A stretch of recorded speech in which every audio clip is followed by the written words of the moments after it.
Hi everybody, Dan Illman, Mike Beer. The DRFBets race of the day for Saturday, July the 7th is the Grade 1, $1.2 million Belmont Derby Invitational. You can bet it and the rest of the graded stakes action on Stars and Stripes Saturday at Belmont with your new DRFBets account. $100 in free cash is yours when you sign up at drf.com/bet. Let's take a look at this field of 3-year-olds getting set to travel 1.25 miles on the inner turf. Carded as race number 10. You can access free formulator pass performances for the Belmont Derby on the Race of the Day event page at drf.com. Download them and handicap along with us. We'll take this field in post-position order, beginning with the number 1 Channel Cat for Todd Pletcher, third last time out in the Pennine Ridge. The Pennine Ridge was a race that really quickened up in the middle portion, and you would have thought that Channel Cat might have done a little bit better than kind of clunking up for third. Right. Is it a case that right now, Channel Cat's talented, but just not as good as the Catholic Boy, Marauds, and Analyze It's of the world? I think that's probably the case. I think if you like him in this race, obviously you're going to get a good price on him, so that's a good thing. If you like him, you're just really hoping that this horse wants 10 furlongs and maybe some of the other horses don't. I think if you look at the pedigree, you can say 1.25 miles is definitely within his scope. He is a son of English Channel out of a Kitten's Joy mare, and Channel Cat's got a formulator fact for Pletcher in his hip pocket. Over the past 4 years, 3-year-olds going third off the bench in graded stake turf routes. Todd's winning at 30% with a $3.20 ROI. The number 2 is Encumbered, and this horse set the pace in the Penn Mile last time out, and I realized there wasn't a lot of pace on display, but I have a feeling maybe that's not his preferred running style, and he kind of paid the price late. He has run some visually impressive races, just not fast races, and this might be a little bit too much too soon in only his second start as a 3-year-old, but I think there's something here. Yeah, I agree with that. I think you're dealing with a horse who's basically only run as a 2-year-old, and he ran well as a 2-year-old. Both of his turf starts, his first 2 turf starts last year, I thought he ran really well both times, and he had some good trips in those races, but I liked the way that he ran. He outfinished a good horse in My Boy Jack both times.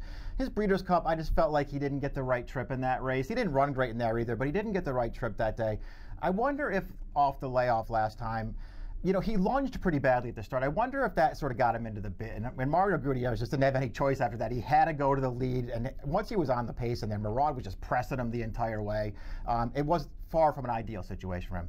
Does he want 1.25 miles? I don't know if he does, but I think this horse can run a little bit. He's very talented. He's a big price in this race. One of the big keys in this race is the number 3, Analyze It for Chad Brown, who was simply super in his first 3 lifetime starts. And last time out in the Grade 3 Pennine Ridge, the local prep for the Belmont Derby, he took over the lead in the stretch and looked like he was on his way to a comfortable victory. And then something happened. The horse that he passed in the stretch, Catholic Boy, who we'll get to in a minute, was able to get to the outside and re-rally and beat him. And you maybe see that 1 in every 100 graded stakes races. That was a bad loss for Analyze It. Could you make the argument that he was sort of stuck between a rock and a hard place in the early portion of that race? Catholic Boy got a great ride, was able to set a nice, easy first quarter mile. When Untamed Domain came to the outside of Analyze It, it forced Jose Ortiz to go. They went fast the second and third quarter. Analyze It emerged with the lead, but was exhausted late.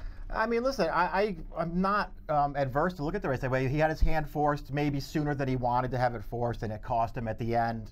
It's still not a good loss for this horse, and it sort of felt like the 1 1/8 might have got to him at the end. So we'll see if he can get the distance. To me anyway, there's just no denying his talent. This is a really talented horse. I personally think he is going to run better on Saturday than he ran last time, and I think he's way the horse to be in here, but I think you do have to worry about how far he wants to go. We do have a Chad Brown formulator fact, limited positive data at Belmont Park in graded stakes turf routes with 3-year-olds going second off the layoff, 25% in a positive ROI. Perhaps most importantly, I don't think there's going to be any fooling around from a tactics standpoint. He draws a nice inside post position. The time form pace projector says, listen, Analyze It can get to the front. I don't think Encumbered wants any part of the lead. I think they want to take back there. I think that the 5 Maraud is probably going to try to take back as well. Analyze It might be on an easy lead, and maybe that helps him navigate this distance. Yeah, I agree with that. I think you are going to find him right on the front this time. I think in a lot of ways that might be when he's at his best on the lead. And again, I mean, I think you have to worry a little bit about how far he wants to go, but he just might be the best horse in the race. Hunting Horn, the number 4, we lack pace data for Hunting Horn because he is a European runner making his North American debut for Aidan O'Brien. This horse handled good to firm going last time at this distance at Royal Ascot in the Group 3 Hampton Court Stakes. I don't think he was beating the strongest field in the world, but he won very, very easily. After the race, race. It was odd that O'Brien said, well, maybe we'll run him in France. He really didn't mention the Belmont Derby. He's probably not considered one of his top 15 horses right now. That's probably right. He's running here, I think, because he's going to get Lasix, he's going to get the firm ground, and maybe the third string Europeans are as good as our horses. Listen, that's certainly the best race he's ever run last time when he caught firm ground. He got a very nice trip, and they broke very alertly from the gate, and then he set a really nice trip up close to the pace, but he was also much the best through the stretch. He really finished that race off. There are a lot of things to like about this horse. I think more than anything else, what you like about him is distance is no problem for this horse. I think with the American-based horses, you're really worried about how far they want to go. You're not worried about that with this horse. I think Maraud will get the distance. He's by Blame out of an Empire Maker mare, and maybe actually cutting back to a mile didn't work out for him last time out. Plus, he was taken out of his comfort zone like Encumbered by being put on the lead, and they both tired behind a solid Hawkish, who we'll get to in a bit. My only issue with Maraud is his kind of career-making victory. The American Turf 2 starts back. It came over the most yielding ground possible. I know he ran well in the Palm Beach earlier this year, but those were against just weaker horses. He has good tactical speed. It is Pletcher and Velasquez at a price, but in this field, I just think there's one or two better. I kind of agree with that. The race 2 back, you know, he did catch the very yielding ground. He also had a great set. That race just fell apart at the end, and he got up to get a nice victory for him anyway. I think he's fine. I have no real problem with this horse. The distance, maybe it's okay for him. I really like his versatility. You can ride him however you want to ride him. Put him close, take him back. He runs every time. This is a good fielder. I think he might be facing better horses here. Hunting Horn is the accomplished European with a group win under his girth. King Star is very lightly raced, though, and he might have more upside than that horse. He only won an allowance race in his seasonal debut, but he did it off about an 8-month layoff, and I thought he was very visually impressive. The runner-up has come back to win. The third-place horse has come back to place in a group race. I think this horse has talent in spades, and as you mentioned about Hunting Horn, the distance isn't going to be a problem, and it's with some very sharp people. That's what you really like about the European horses in this race, is that, again, the distance is not going to be a problem for them, and I think it is, at least in the back of your mind, you wonder how far some of the American horses want to go. They're good horses, but how far do they want to go? This horse, he just looks like he'll go all day. He was impressive in both of his starts. I mean, they went right into a Group 3, stretching out in his second career start last year. He ran fine in that race. He got a good trip. He was well clear of that field in second. He came off the layoff last time.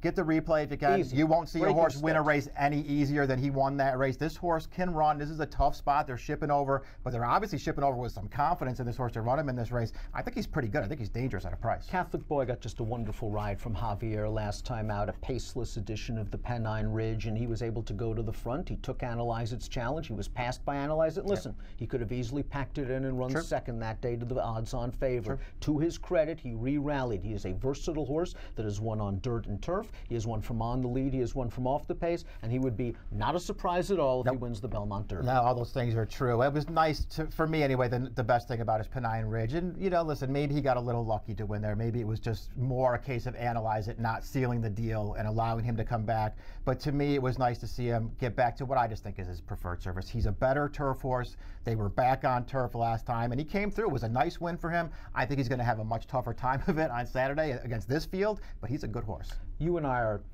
co-presidents of the Hawkish Fan Club for Jimmy Toner. The only time he lost was the Palm Beach, and you could argue he was actually best that day, trying to make a gigantic wide run into no pace and was still, you know, kicking on at the end of the race. Since then, 2 dominant performances. In the Penn Mile, there was no pace whatsoever. He just came and got that field. I know he's stretching out. He's never been past a mile and a 16th. You see that Arlie Schiller, you think middle distances. But you get a look at this guy.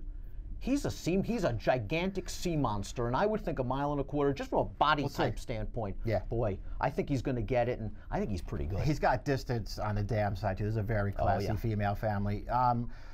To me, anyway, the only question with Hawkish is, will he come with that kind of a finish going a mile and a quarter? I mean, all 3 times they've gone a mile with him, you will not find a turf horse finishing better than this horse finishes. Can he deliver the same kick against these horses going 10 furlongs? To me, it's the only question. This horse has some serious talent. He's a huge player. And a horse that might get lost in the shuffle here is another horse that could easily win, and that's the number 9, My Boy Jack. And we know he can close at a mile and a quarter because he did it last time out in the Kentucky Derby, making up, 8 lengths in the stretch behind Justify. This is a horse that early in his career hinted at being a turf horse. He has a strong kick on the turf. He did so well on the dirt in the lead up to the Derby. You had to run him in the Derby. I love that despite his good performance in the Derby, the DeZormo said, listen, probably not going to beat Justify. Let's get him back to doing what he wants. We'll run for 7 figures here.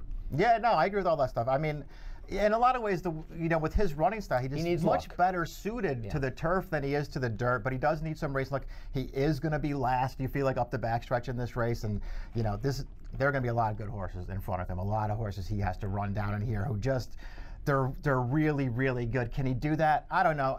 I'm not going to be surprised if he runs well. I just don't really want to bet him in this race. We'll see how he does. It is Stars and Stripes Saturday. As we take a look at our picks, we feel a little bit unpatriotic, because we both go with the European Invaders. King Star is going to be a better price than Hunting Horn, 12-1. Again, visually impressive last time out, super performance. Yep. Can he do it against the top ones? We'll see. I know he's going to be a price in this race. I like all 3 of his races. I think this horse has some real ability. I might take a shot with him in here, and I'm very interested to see what Analyze It does, because I'm a big fan. I think he's a really, really good horse. I'm very interested to see what Hawkish does. But I am, at least somewhere in the back of my mind, concerned about how far they want to go. I have no distance concerns with this horse. 6, 3, 8, and 4 for Mike. Hunting Horn, I think, found himself on the firm turf at 1.25 miles last time out. If it's firm again, and there's a little bit of rain forecast on Friday, if it's firm again, I think Hunting Horn can come from mid-pack and beat these for the great Ryan Moore and Aidan O'Brien. I'm going to go 4, 7, 3, 8 in the Grade 1 Belmont Derby, your Saturday race of the day, a race you can bet with a DRFBets account and the $100 in free cash that goes along with it. Learn more at drf.com/bet. Approximate post time for the Grade 1 $1.2 million Belmont Derby, race 10 at Belmont on Saturday, 6:50, 5:00 Eastern. Best of luck.